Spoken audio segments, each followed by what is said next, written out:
Bé, obrim doncs aquesta nova sessió. Es titula Mobilitat i qualitat de vida a les ciutats. Demano al moderador i als ponents que vagin entrant, si us plau, mentre els presento. Moderarà la sessió el senyor Micael Pelot, director de Reputació Corporativa de Transports Metropolitans de Barcelona i president del Comitè de Transports i Vida Urbana de la UITP. Benvingut. El senyor Adrià Gomila, director dels Serveis de Mobilitat de l'Ajuntament de Barcelona. Benvingut. I la senyora Jessica Tantalean, delegada de l'Oficina de Tema de Ingeniería de Canarias. Bienvenida también a usted. Connectarem també posteriorment, en uns minuts, amb la senyora Karen Van Cluysen, secretària general de Pollins, que entrarà en format online. Endavant, benvinguts quan vulguin. Molt bé, moltes gràcies. Bon dia, buenos días, good morning.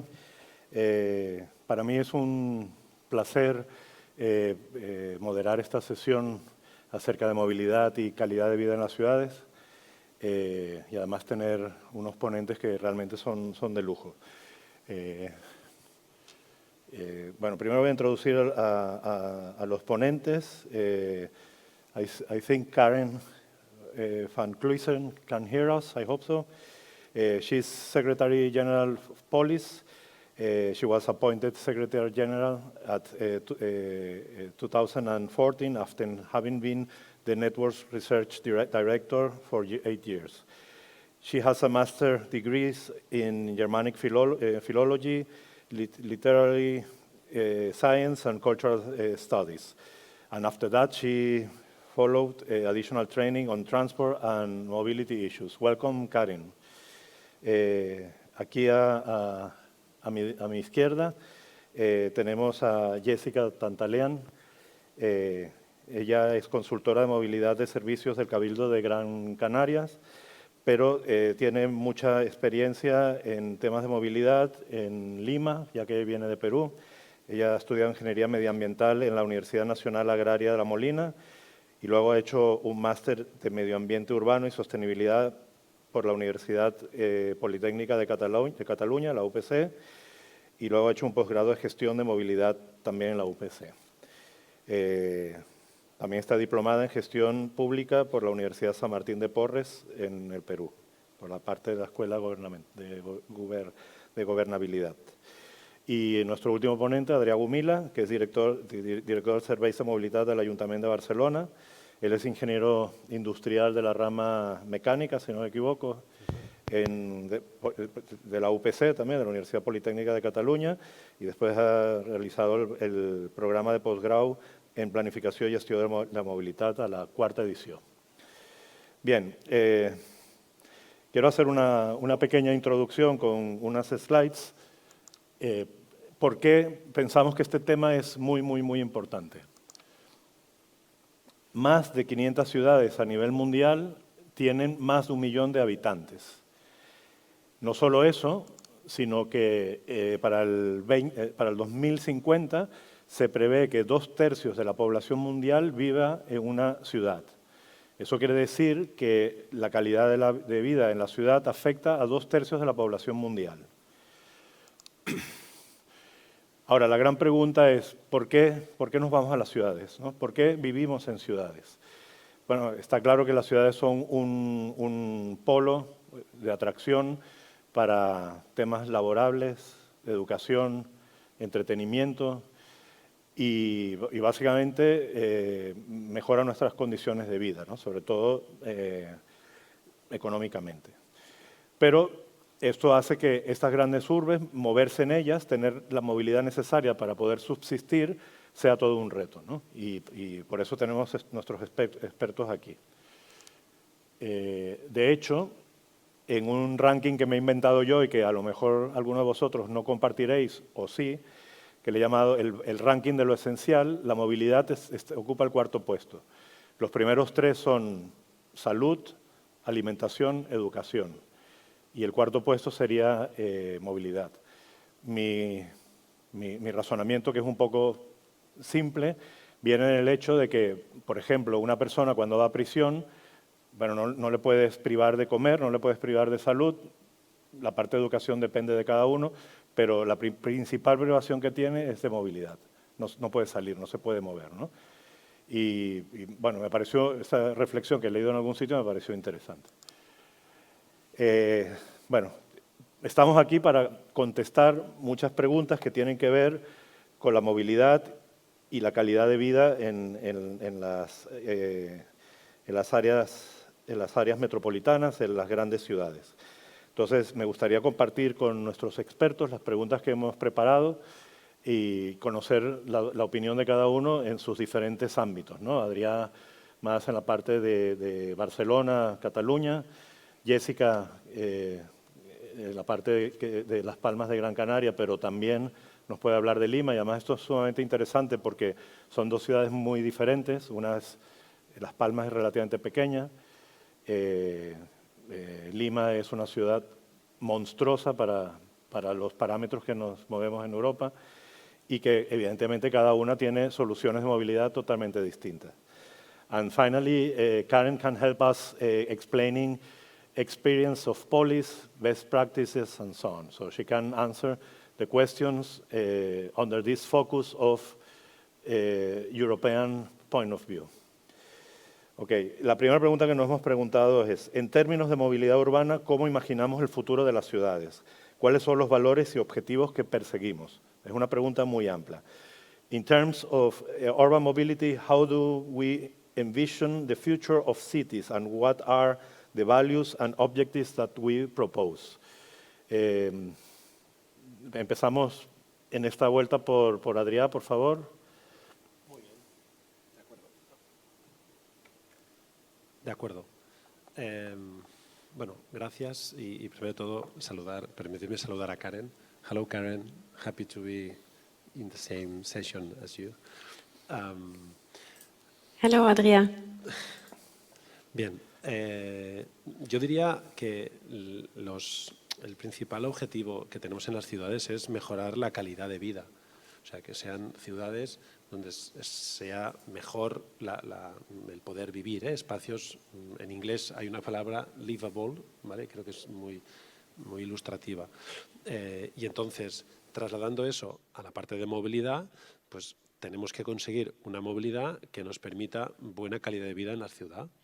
Y eso, por un lado, resumiéndolo, pues necesitamos que sea una movilidad eficiente, porque calidad de vida es podernos mover para cubrir nuestras necesidades e intereses, o sea, eficiente. Tiene que ser sostenible, porque si generamos muchos impactos en la calidad del aire o en accidentes, en siniestros, pues, y luego necesitamos que sea equitativa. O sea, no puede ser que haya personas que por su condición física o económica o de ubicación pues no puedan tener esa calidad de vida. Y en definitiva, una palabra sería como inteligente. ¿Bien? O sea, tenemos que ver cómo es la mejor manera de movernos, que sea eficiente, que sea sostenible, que sea segura, que sea equitativa. Ya sé que es una respuesta muy general, ¿no? Pero bueno, es que es una pregunta, ya la pregunta ya era así, muy genérica. Sí. Bueno, digamos, esa es mi aportación a esa primera como pregunta general. Nos vale, me parece. Sí, sí. Jessica, ¿podrías comentarnos? Yo el micro no sé si es tuyo. que... Bueno, toma. No lo sé. Sí, ¿no? ¿Por aquí? Vale. ¿Pero uso el micrófono? No. Solo Adrià. Vale, pues Eso es que he estropeado el micro, el mío, y me han tenido que traer otro. Pero Vale. tú lo has hecho bien. Vale, pues nada. Pues, ¿cómo nos imaginamos a las ciudades? Pues mirar hacia el futuro, hay que pensarlo bien. Ayer en una de las ponencias que escuché, me pareció muy interesante, creo que era un ponente de SADE, que hablaba cómo tenemos que planificar las ciudades, ¿no? No necesariamente tenemos que planificarlas dependiendo de la demanda en el momento, sino ¿por qué no pensar en una ciudad del futuro y luego venir para atrás, ¿no? O sea, hacia dónde queremos llegar. Un poco entrando a la pregunta sobre cómo nos imaginamos. Nos imaginamos obviamente ciudades más densas, más compactas, y creo que estamos en ese proceso ya. Ya tenemos hace varios años que estamos hablando sobre cómo generar más proximidad entre un origen y un destino para que la movilidad sostenible realmente sea una alternativa. Una ciudad que sea, como decía Adrián, más accesible en términos de movilidad universal, donde los servicios de movilidad pues lleguen a todos sin ningún problema. Unos servicios más democráticos, recogiendo la palabra democrático que ayer lo comentaba el exalcalde de Barcelona. Ciudades más inteligentes, que también lo tenía apuntado aquí, ciudades con calles y espacios que confluyan más y que haya mucho más dinamismo, ciudades donde nos movamos con más facilidad, pero también no haga falta movernos, donde los servicios nos faciliten las razones por las cuales nos íbamos a mover y ya no necesitemos movernos. Ciudades que reflejen lo que somos como sociedad, que es complicado, lo sé, pero es que es así. Ciudades que estén más ordenadas y más organizadas y eso refleje la sociedad que somos. Al final es como cuando entramos a nuestra casa y cualquier persona, cualquiera de nosotros entramos a una casa ajena, conocemos a la persona, pero también podemos conocer a la persona a través de cómo está su casa, cómo está organizada, cómo está ordenada, a veces hasta en los detalles y eso pues refleja cómo es la sociedad. Perfecto, muchas gracias, muy interesante. Karen, what can you see? What can you explain us about this issue in general terms? How do you see the future of the cities and values and objectives for them? Well, the challenges that we are facing in our cities, they have been mentioned. There's issues in the field of road safety, in the field of air and noise pollution, climate change, the global problem, congestion, etc. So these are all issues that we will have to tackle in the city of the future. There are also very clear targets and ambitions on the European level that will have an impact on the way cities are shaping their urban mobility ecosystems in the coming years and decades. And when we look at the problems in the transport sector, we see also that big transport transformation will have to happen in our cities and regions. The challenge we always face as policymakers in cities is to find the right balance between what the individual citizen and user wants as a traveler or thinks he or she needs, and what the city and society as a whole needs. And those two are not necessarily or not always automatically aligned. And that's always a careful balancing exercise also for policymakers and decision makers to strike the right balance. But we do see that we have severe challenges to tackle and that we have no choice but to address those. And that, of course, leads to a city with fewer cars, where we also give the streets back to the people. And this is a trend that we have seen happening over the last couple of years. Barcelona is also a very good example of the superblocks, for example, also where you radically change the way your city is being shaped with public transport and active travel as the backbone of such an ecosystem, complemented then with new mobility services, which I think we'll be touching upon later on. I would like to also come back to what was mentioned in terms of this issue of proximity. So the concept of the 15-minute city is gaining more and more ground in Europe in terms of making sure that services are within a 15-minute distance by the sustainable modes. And I think this is something that has been accelerated as well by the COVID-19 pandemic. So this crisis is offering us a couple of opportunities in terms of radically changing our cities for the better in the future, but it will not happen automatically. We will have to be proactive, because equally there is the risk of people turning to the car even more than before as the ultimate safety bubble, which clearly it is not. So we cannot afford going from lockdowns to gridlock. We will have to make sure that we capitalize in a positive way on the respacing we have seen in our city streets in favor of cycling and walking.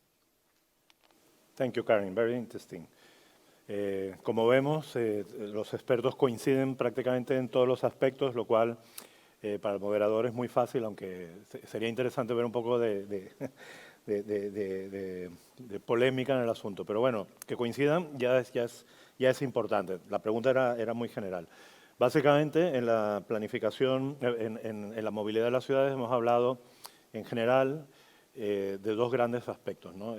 La planificación, ¿no? Evidentemente hemos hablado que las ciudades tienen que, la movilidad de las ciudades debe ser planificada para poder dar solución a esta. Hemos hablado de la transformación. Karen ha destacado cómo las ciudades, al menos europeas, están pasando de ser ciudades muy orientadas al coche a ciudades más orientadas a las personas, lo cual evidentemente tiene mucho sentido. Y luego hay un tercer aspecto que creo que es muy importante, sobre todo en ciudades que recién están tratando estos temas, y me refiero en caso concreto a Latinoamérica y algún otro sitio, donde la inversión de infraestructuras debe ser muy importante. Después de planificar, el resultado de esa planificación saldrá necesidades de desarrollo de infraestructuras, ¿no? A vuestro juicio y con vuestra visión, ¿cómo se afecta esta infraestructura urbana? ¿Cómo debe ser acometida? ¿Cómo debe ser reconvertida? ¿Cómo debe ser desarrollada de cero? Cuando hablo de infraestructura, creo que también hay una parte muy importante que hablaba Karen sobre el backbone del transporte público, que son infraestructuras muy caras, sobre todo las ferroviarias, ¿no? ¿Cómo una ciudad puede acometer estos retos de modificar, en algunos casos, desarrollar nueva infraestructura? Ahora empezamos para hacerlo más entretenido, vamos a empezar por Jessica y seguimos hacia Karen, ¿vale? Vale. Pues tengo 3 cosas para comentar. Una es, las ciudades se rehacen, ya estamos viendo que se rehacen desde hace muchos años. Hace unos años, cuando estaba en Lima, recuerdo que habían venido unos especialistas de Transport for London y, bueno, mostrándoles algunos lugares de la ciudad, pues estábamos hablando sobre un aparcamiento que iba a estar en el centro de un distrito, de un municipio, y en la parte debajo de una plaza, ¿no? Casi debajo de la iglesia incluso. Y ellos me contaban que eso ya no se hace. Incluso me acuerdo que en esa época ya me contaban de que se habían eliminado los aparcamientos en los edificios del centro y se habían dejado 1, 2, 3 por temas de emergencia y cosas muy puntuales. Y claro, la reflexión que salía era, cuando ellos estaban 40 años más o menos avanzados. Yo no lo entendía, digo, pero ¿cómo vamos a gastar este dinero en hacer algo que luego lo vamos a eliminar y a destruir y a rehacer? Me dice, es parte del proceso, es algo que tiene que pasar. Incluso cuando recién llegué a vivir a Las Palmas, había un bypass, un escalestri, ¿no? Y me comentaban que en las fotos, ¿no? Que ya no había, se había destruido, y había una política de eliminar los escalestris. Cuando en Perú todavía se siguen haciendo y debajo no hay ningún río ni nada, es solamente para agilizar el tráfico. Entonces, nada, parece que fuera parte del proceso. Es un poco indignante porque al final es un dinero que se puede invertir. Así que las ciudades por ese lado se rehacen. No queda otra. Es que me molesta un poco incluso el resignarme en esto, pero pareciera que fuera parte de este proceso. Luego está el tema de priorizar la infraestructura para la movilidad sostenible, ¿no? Eso ni qué decirlo. O sea, que tenemos que tener claro que lo que vamos a invertir tiene que ser para agilizar y para facilitar la movilidad sostenible.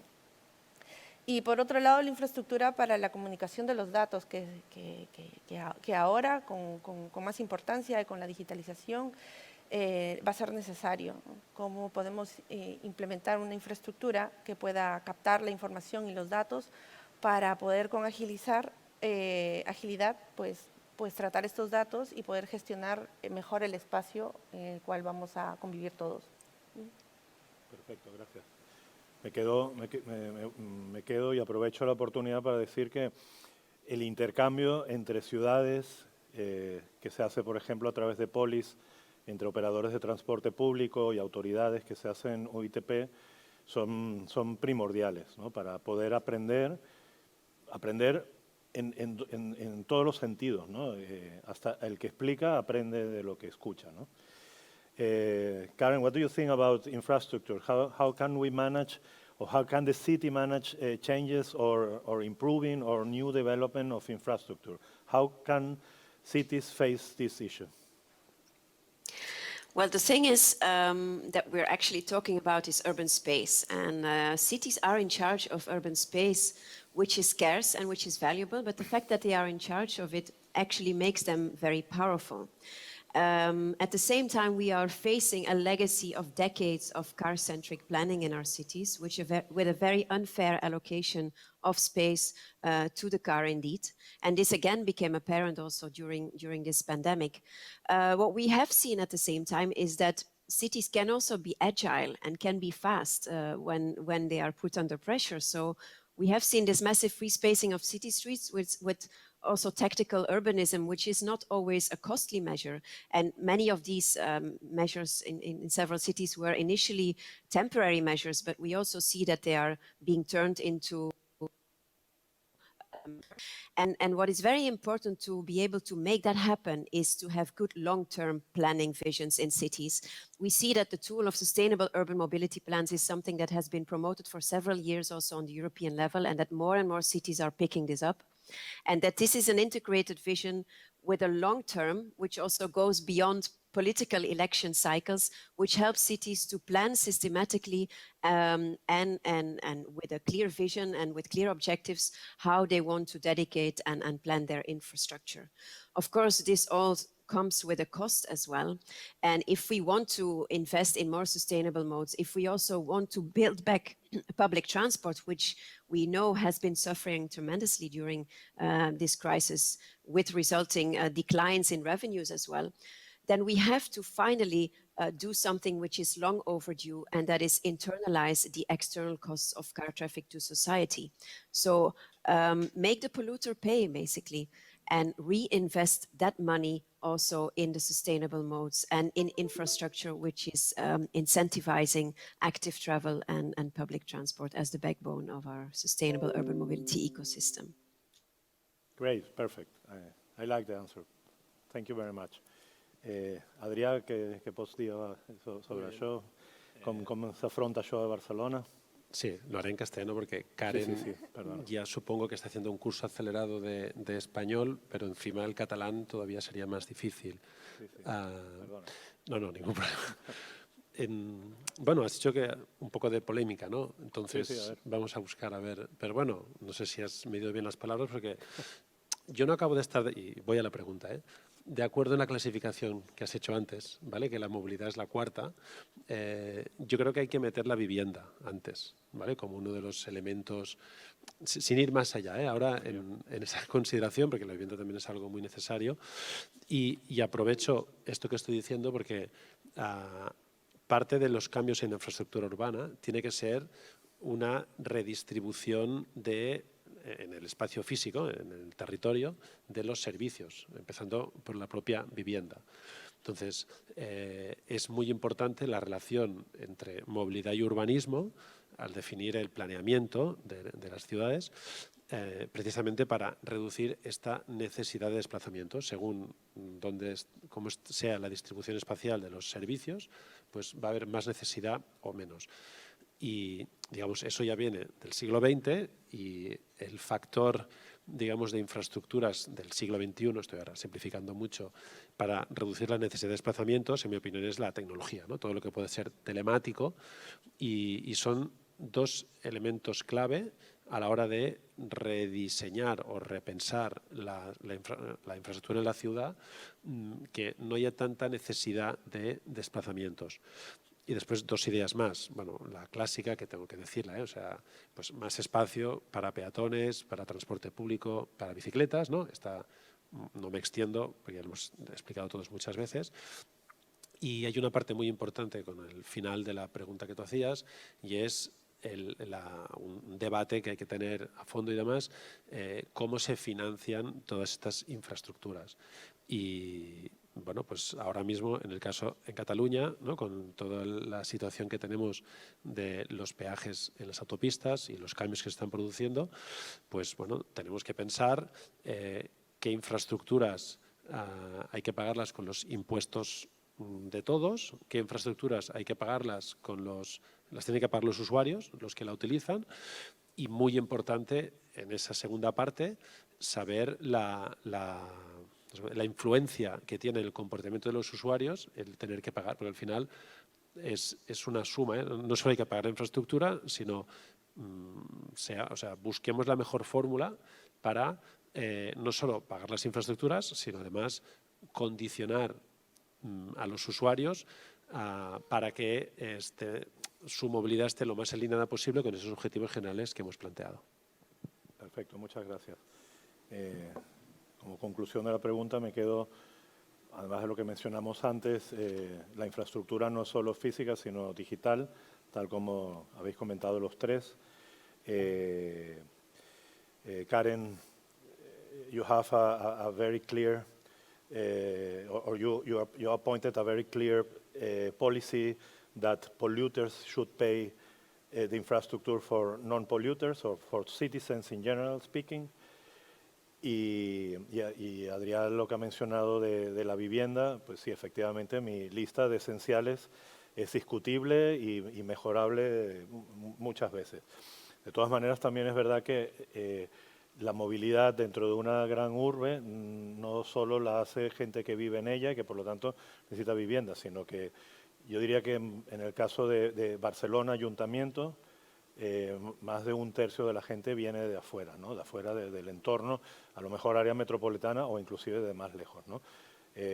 Volviendo a la primera idea de que la ciudad es un imán, ¿no? Es un polo de atracción y mucha gente necesita de ella para subsistir, disfrutar o...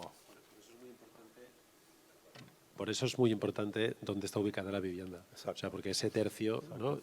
La suma de todo esto. Sí, de todas maneras aquí uno de los grandes retos es que tú hablabas, ¿no? En el siglo XX se había definido así, en el XXI no vamos acá, pero tanto Lima como Barcelona, como Las Palmas y como cualquier ciudad europea de las que pueda manejar Karen, son todas bastante más antiguas, o sea, alguna viene hasta de otro siglo, ¿no? Entonces, esto es uno de los retos que tenemos que afrontar, ¿no? Perfecto.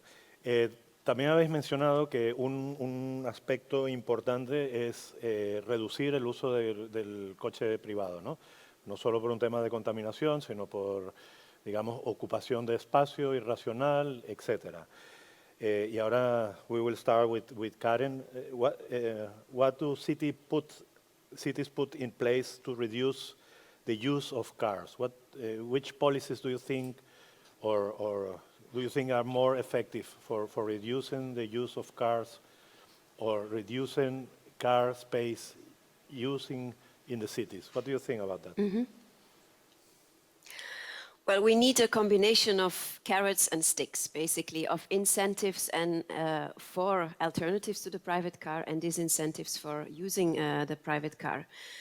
So what we need our cities to become is more multimodal and more intermodal. So we see that cities are working on providing this wider range of valuable alternatives that together and in combination can really compete with what apparently is still very attractive to many people, and that is the private car.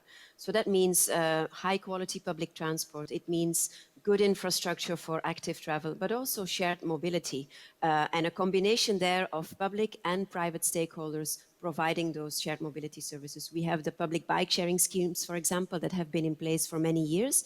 But then we've also seen an increasing amount of private sector players coming to the market with the whole micromobility boom that has come to our city streets over the past years, but also other types of shared mobility providers like car sharing companies or ride-hailing companies. So what is important now and what we see emerging is to find good ways of public-private sector cooperation where these new types of mobility services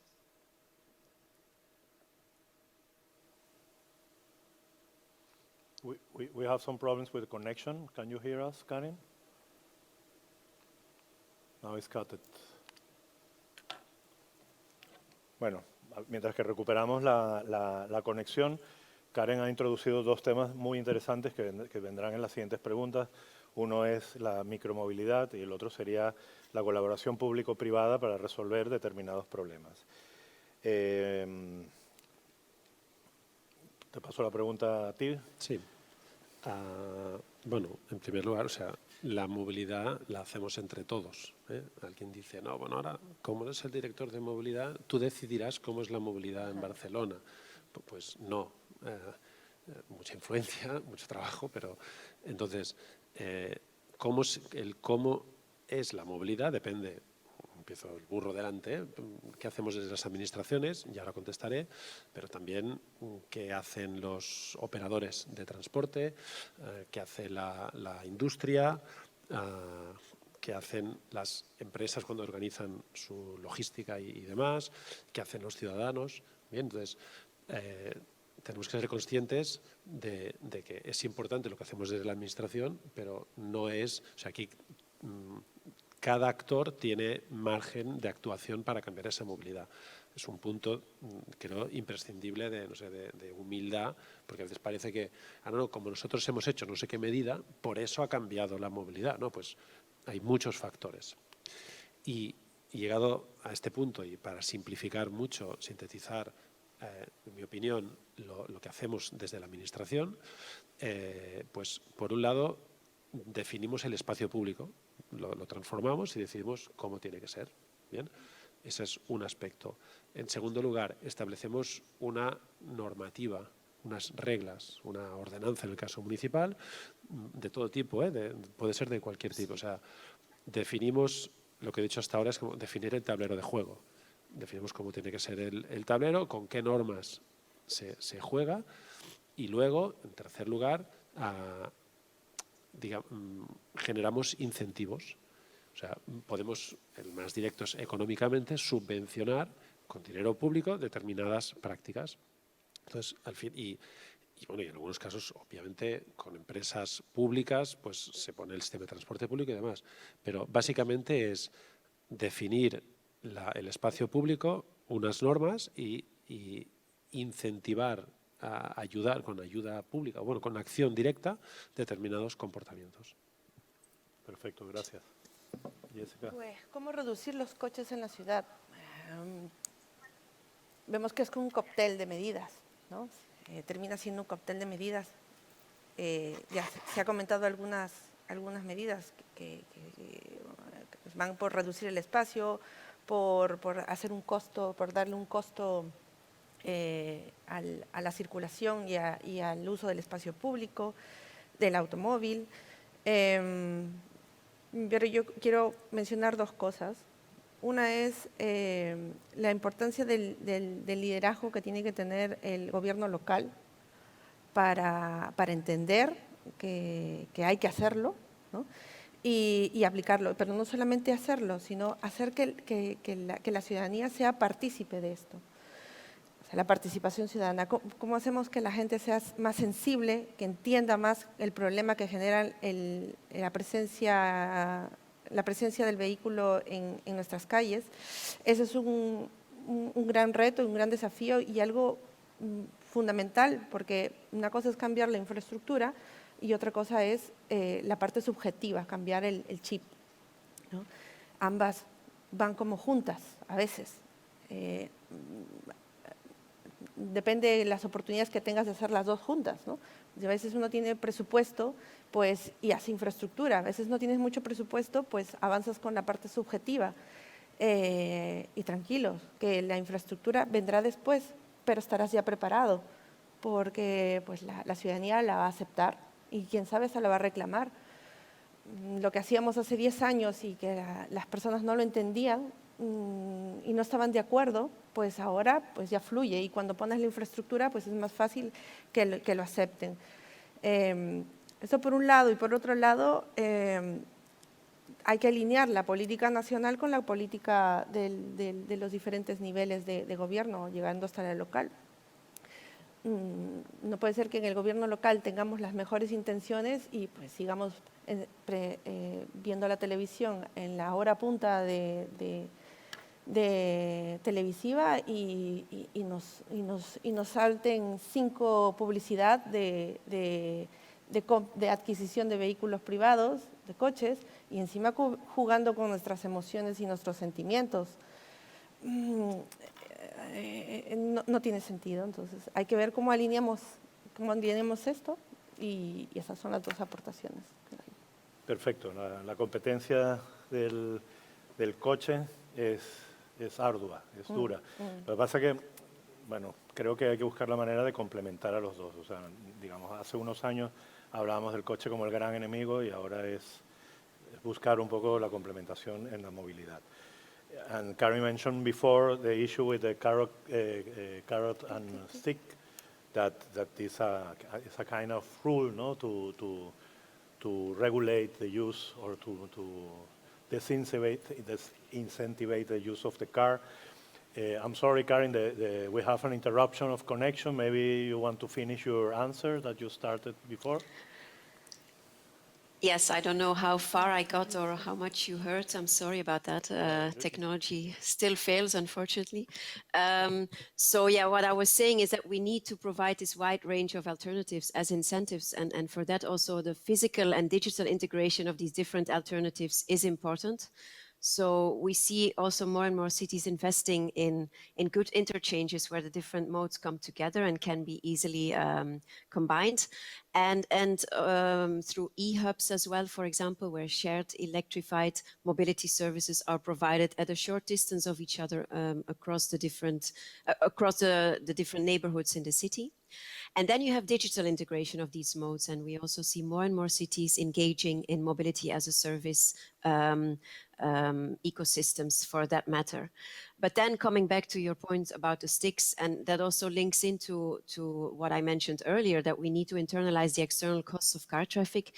There we see also that more and more cities are introducing access regulations and pricing measures. It could be low emission zones or even zero emission zones to reduce also the dirty cars in the streets, but also congestion charges to deal something with congestion, because we don't want clean congestion either. We really need that modal shift combined with cleaner air. And we see that parking management is a very powerful tool as well, and that on-street parking in cities is being severely reduced also to be able to use that space for other purposes. So hopefully when you reach people's wallets or you disincentivize car use in different ways, they will also start to really consider alternatives and find out that those alternatives are actually not that bad. They're better for the city as a whole, but in many cases also healthier for the users themselves. Thank you, Karin. In the first part of your answer, you introduced the topic, and here you explained a little bit more strategies about new mobility solutions, let's say, or new mobility services. Let's start now with Adrià. ¿Cómo los nuevos servicios de movilidad pueden contribuir a mejorar la calidad de vida en las ciudades? How can new mobility services contribute to improve the quality of life in cities? Pues yo creo, y ya sé que es la pregunta que viene después, pero sobre todo es complementando, ya os lo explico, al transporte público. Bien, yo creo que es si hay que sintetizar. Entonces, en primer lugar, se trata de aprovechar los cambios, las mejoras tecnológicas y los cambios sociales que nos dan una nueva dan herramientas o palancas de cambio para poder transformar la movilidad en la línea que interesa. Entonces, se trata de aprovechar, y de hecho estos nuevos servicios de movilidad están aprovechando eso, ¿no? La no necesidad de propiedad de vehículos a nivel social, más dispuestos a compartir, más herramientas tecnológicas. Pero entonces, ¿por qué? Y me estoy refiriendo sobre todo en áreas metropolitanas, en zonas densamente pobladas. Porque el transporte público es el único modo que tiene alta capacidad, que te permite recorrer largas distancias y que es sostenible y está alineado. ¿Bien? El resto, a cada uno le falla o alguna de las patas. Entonces, por eso el transporte público tiene que ser, digamos, la espina dorsal. Y yo creo que la principal aportación es bueno, aquellos talones de Aquiles, o aquellos aspectos débiles o puntos débiles del transporte público, pues es donde más pueden entrar estos sistemas. Pero eso como complemento sería también el resto de modos. O sea, el coche que antes apuntabas, pues claro que tiene que desarrollar un papel en la movilidad de la ciudad, pero porque determinados tipos de desplazamiento, según el motivo, según el tipo de persona, según el origen o el destino, tienen sentido que sean, pero otros no tienen sentido. Y el que marca un poco, yo entiendo, esa frontera, es el transporte público. O sea, no es solo, cuando digo que la nueva movilidad o la micromovilidad como complemento del transporte público, no se lo estoy aplicando solo a ella es porque la recién llegada, pero es una idea aplicable al resto de modos también. Gracias, Adrián. ¿Cómo lo ves tú, Jessica? ¿Cómo los nuevos servicios pueden mejorar la calidad de vida? Tenemos que ganar tiempo, ese es un factor fundamental. Los nuevos servicios nos tienen que dar ese tiempo que perdemos en desplazarnos de un lugar a otro. Incluso estos nuevos servicios van a hacer que ni nos movamos, ¿no? Como ya nos está pasando. Que reduzcan costos. Los servicios tienen que reducir los costos. Tienen que generar más comodidad si es que nos desplazamos. Tienen que facilitar los viajes multidestinos, que no solamente vayamos de un lugar a otro, ¿no? Sobre todo cuando nos vamos a mover en transporte público, en la red de transporte público, pero en general. Estos nuevos servicios tienen que generar datos, y unos datos que se puedan compartir, muy abiertos, para poder calibrar, modular en momentos del día y podamos buscar esa eficiencia que queremos tanto en la circulación como en el uso del espacio público. Podemos tener plazas de aparcamientos que no solamente tengan una función, sino que tengan varias, dependiendo del momento del día. Y de una forma ordenada y coordinada, pues se vaya utilizando. Unos servicios que mejoren la circulación en general de todo lo que se desplaza en la ciudad, como por ejemplo la prioridad semafórica para el transporte público, que es fundamental, ¿no? Perfecto, muchísimas gracias.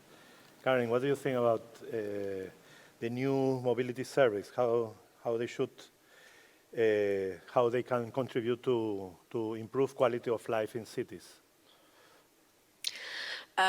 So as I mentioned, quite a lot of these new mobility services are now coming from the private sector, and we believe in a very strong role, a regulatory role for the public sector for that matter, because the goals of the private sector and the goals of the public sector are not always aligned. There is always a commercial interest behind, and it makes sense from their perspective. But on the other side, then you have the public interest. And even though all these new mobility services come with big promises in terms of how they're going to replace car trips, etc., it's in reality not always the case. And that's also where we need regulation to step in, also to avoid negative externalities. You know, we have the new modes on the streets with the e-scooters, the trottinette, where cities very often didn't know how to deal with that, or there was a public outcry that something had to be done because they were cluttering urban space. And of course, there were indeed issues that we needed to tackle and that we need to tackle. But at the same time, when we talk about cluttering urban space, I don't think the tiny e-scooter is the biggest space polluter. I think that is still the private car. So there is definitely also potential for these modes to join forces and call for more dedicated infrastructure for light mobility. Now, what was mentioned in terms of data is very important. These services are inherently digital in nature and are generating a lot of data that can give us very interesting insights in terms of how these services operate, what the modal shift is that they generate. But we did a data survey earlier this year amongst our cities and the operators, and we see there is a big digital divide between the public sector and the private sector, who have it in their DNA to know how to deal with that data. So we also need to build the capacity and to build the skills in our cities to interpret that data, to collect that data, to regulate that data in a way that we can really analyze what the impact of the services is on the ecosystem, but also monitor and enforce those new mobility services to comply with certain rules so that we can mitigate the negative externalities. And if we do that, then I believe they can really be a good complement to the backbone of public transport and help fill the gaps that cannot be filled by mass transit. And what I think is also very important to consider, because all these new services are now focusing on the urban cores and city centers, but I think they have a lot of potential also for suburbia, for the bigger area surrounding the cities where there is a higher level also of car dependence, where fewer alternatives are available.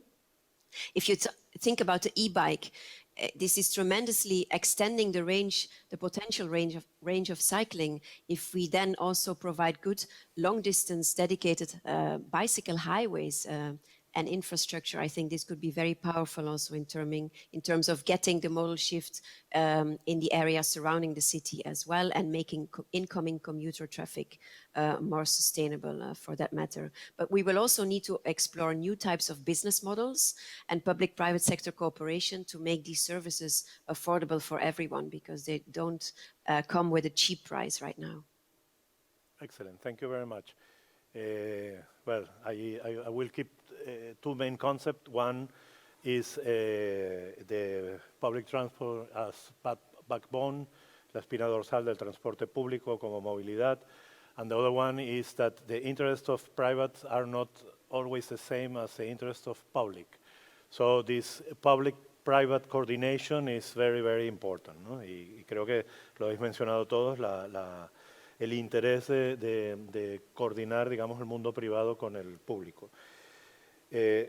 Y entrando en ese tema, bueno, me gustaría saber, porque nos queda poco tiempo, si tenemos preguntas del público, ¿sí?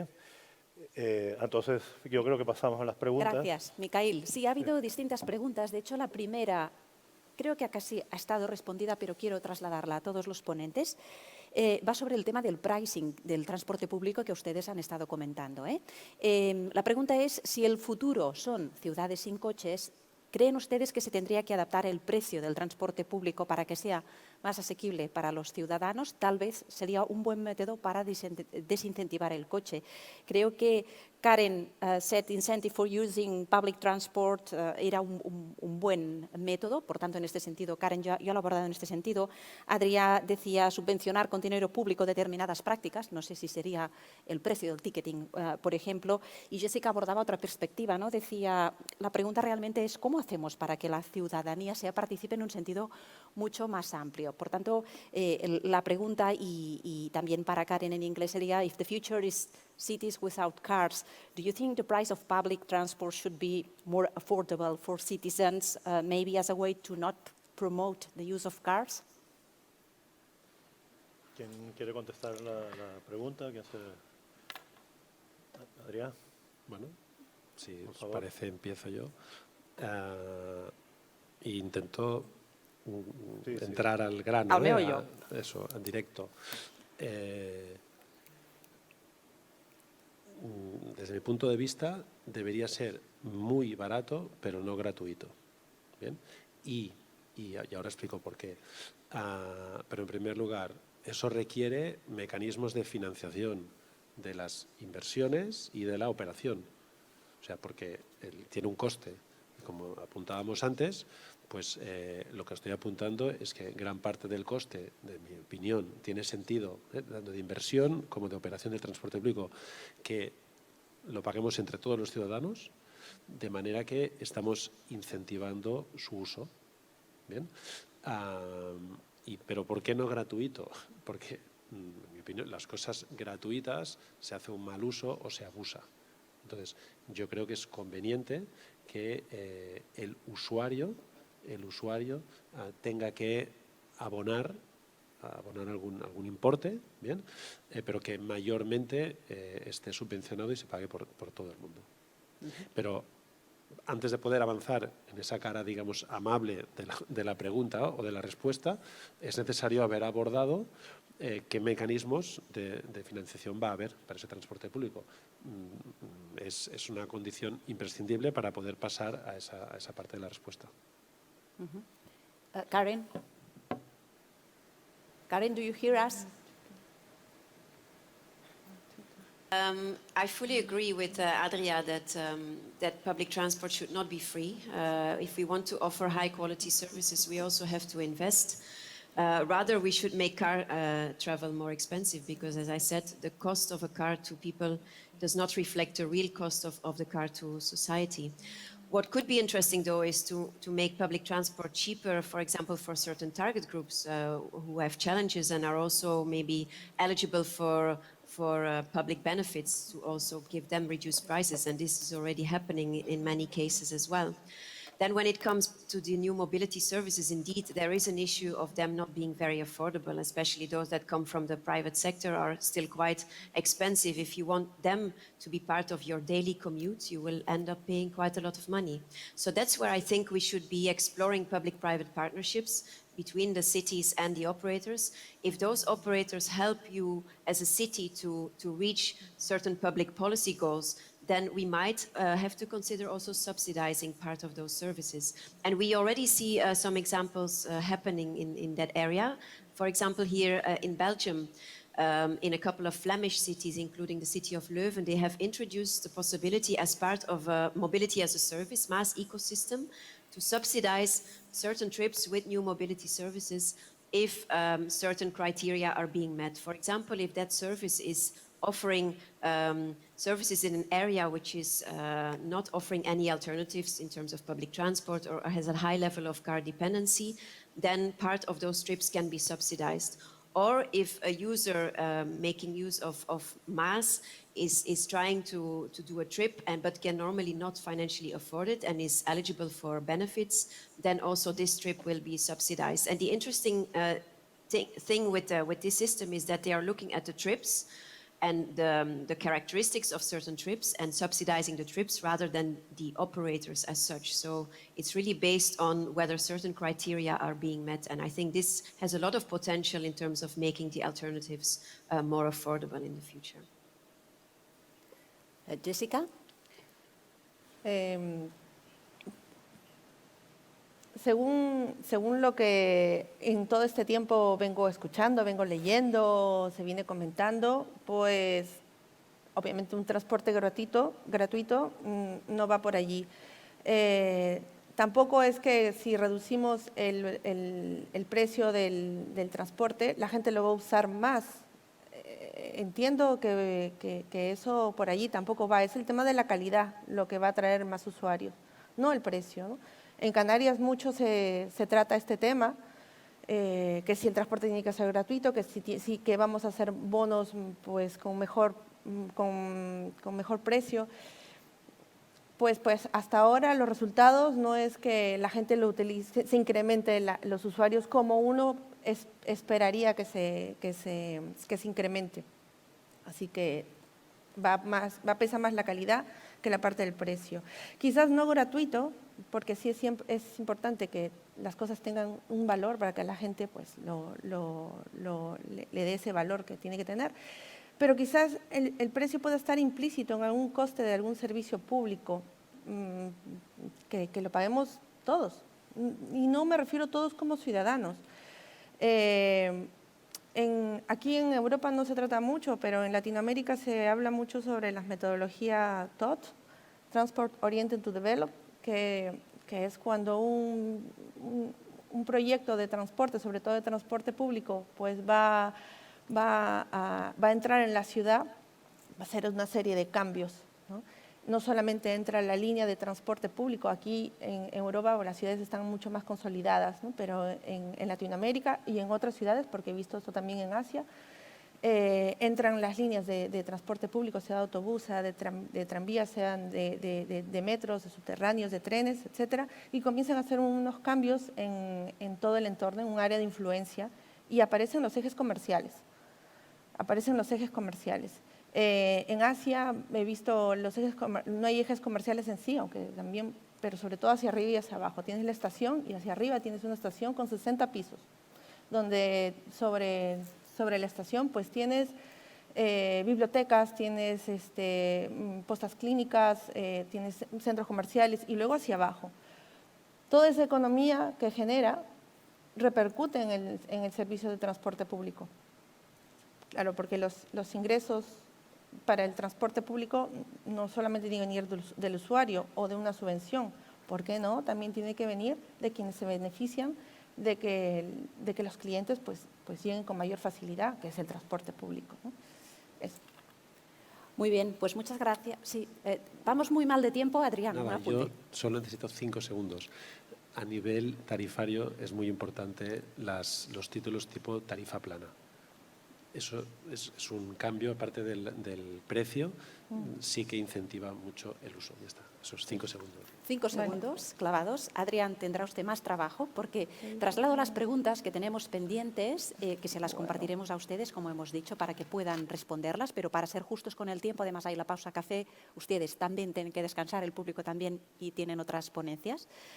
Pregunta para Adrià, diu, si la mobilitat compartida és el futur, per què una ciutat com Barcelona es penalitza tant els vehicles sharing i tan poc el vehicle privat? Una moto privada està aparcada tot el dia ocupant espai i un sistema de sharing pot reduir el parc mòbil per 6. Aquesta és una de les preguntes, Adrià. Una altra diu, una manera de fomentar el sharing no seria que es beneficiés amb aparcament gratuït mentre es fa pagar els vehicles privats no compartit, fins i tot les motos. Aquestes, insisteixo, que les farem arribar. Y una pregunta general que creo que, bueno, han dado vueltas y han reflexionado sobre este tema, medios complementarios. La pregunta es, para reducir el uso del vehículo, la clave está en dar alternativas equivalentes de movilidad para no obstaculizar la movilidad. Hoy no es el caso, la oferta de transporte público no es suficiente como para asegurar que los haya. Medios complementarios. Karen, I will translate it for you. It says, to reduce the use of cars, the key is to give alternative mobility equivalents in order not to obstruct mobility. Today, this is not the case. The public transport offer is not enough. How do we make sure we can have them complementary methods? We have no time to answer all these questions, but insisto, se las compartiremos si les parece para que puedan publicar en el chat todas sus respuestas. Les agradezco muchísimo su tiempo, su conocimiento. Thank you so much, Karen, to be here also with us, sharing your time and your knowledge. Muchísimas gracias y continuamos en el chat. Gracias.